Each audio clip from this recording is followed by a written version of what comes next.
যদি থাকে নসিবে এমনিতে আসিবে, আর যদি নসিবে না থাকে তার পেছনে দৌড়ায় কোনো লাভ হবে না। হ্যালো ভিউয়ার্স, আসসালামু আলাইকুম। একটা লাউ কিনে নিয়ে এসে আজকে এই বিপদে পড়বো, আসলে এটা ভাবিনি। দেখেন, লাউটা কাটতে গিয়ে কি একটা ঘটনা ঘটে গেছে। লাউয়ের ভিতর পুরাটাই পচা। চিন্তাও করতে পারি নাই যে আসলে লাউটা এভাবে পচা কিনবো। ভিতরটা মানে বাইরটা কিন্তু অনেক সুন্দর দেখে কিনেছিলাম, একদম কচি ছিল, তাজা ছিল। শুধু সবজিওয়ালা বেটা মনে হয় কেটে নিয়ে আসলো, এমন একটা অবস্থা ছিল। তারপর লাউটা কিনলাম 40 টাকা দিয়ে মাত্র। কেনার পরে হচ্ছে খেতে পারলাম না।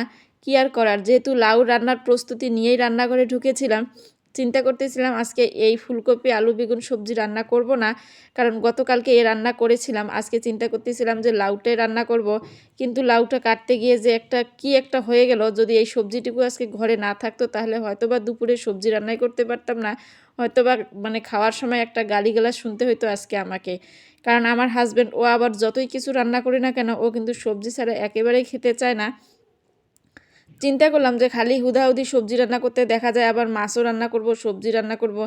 এই কারণে চিন্তা করলাম মাছ দিয়ে একটা শীতের সবজি রান্না করে ফেলি, যতই রাগ হোক। আর সবথেকে বড় কথা ছিল এই যে মানে ভেবেছিলাম লাউ তো খুব তাড়াতাড়ি রান্না হয়ে যাবে, এই কারণে হচ্ছে রান্নাঘরেও একটু ঢুকতেও দেরি হয়ে গেছে, রান্না করতে করতে অনেকটা দেরি হয়ে গেছে। তারপর হচ্ছে মাছ যেহেতু বড়রা খাবো, আমরা পিচ্চিদের জন্য একটু মাংস রান্না করে নিলাম এখানে।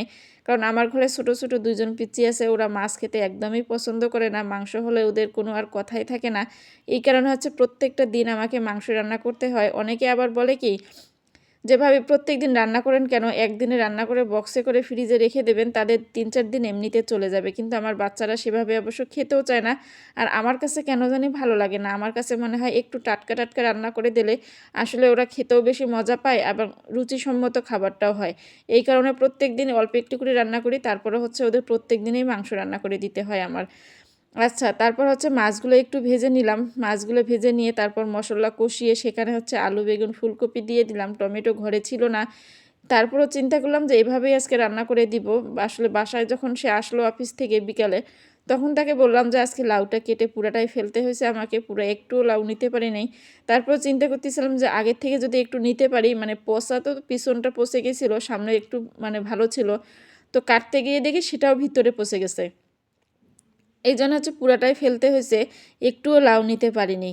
আচ্ছা, তারপর হচ্ছে সবজিটা একটু ভালো করে কষিয়ে সেখানে হচ্ছে এই যে মাছগুলো দিয়েছিলাম। আর আমার জামাই তো হচ্ছে মাছ দিয়ে যদি কোনো সবজি রান্না করি তার কিন্তু একেবারে সে এটা পছন্দ করে না খেতে। সে আবার একটা কথাই বলছিল যে ঠিক আছে সবজি রান্না করছো, কিন্তু মাছটা আলাদা করে ভুনা করলে আমার মনে হয় বেশি ভালো হতো। ওর কথা আর কি এটাই।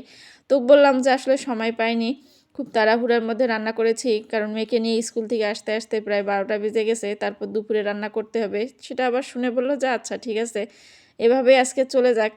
আচ্ছা যাই হোক, সেটাই বললাম যে আসলে ভাগ্যে না থাকলে কোনো কিছু করার নেই। ভালো লাউটা নিয়ে এসে খেতে পারলাম না, পুরাটাই ফেলে দিতে হলো। আসলে রান্নাবান্না শেষ করার পরে এক গাঁথা থালাবাটি থাকে ধোয়ার জন্য, সেই থালাবাটিগুলো হচ্ছে ধুয়ে নিচ্ছিলাম আজকে এভাবেই। আচ্ছা, আজকের ভিডিওটা এই পর্যন্ত। সবাই ভালো থাকবেন, সুস্থ থাকবেন, আমার জন্য দোয়া করবেন। আল্লাহ হাফেজ।